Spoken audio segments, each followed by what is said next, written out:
Thurston County is home to endangered species. After 10 years of environmental groups petitioning for their listing, among other species, the US government added a bird, a butterfly, a frog, and a gopher to the federal endangered species list to save them from extinction. That means if you build where they live, you don't have to save the animals on your property. But by federal law, you do have to replace their habitat elsewhere. This is called mitigation.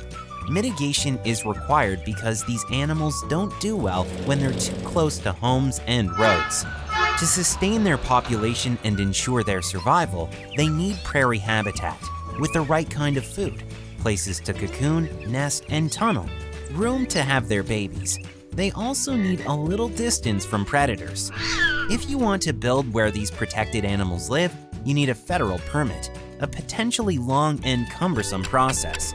Unless you're building in unincorporated Thurston County, the county government is getting its own federal permit to make it easier for you.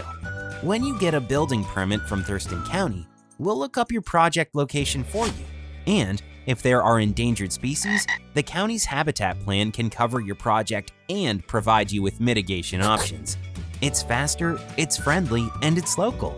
And if you're issued a building permit by Thurston County government, you can be sure that your project meets both county and federal regulations. You'll also be doing your part to keep Thurston County beautiful for all species.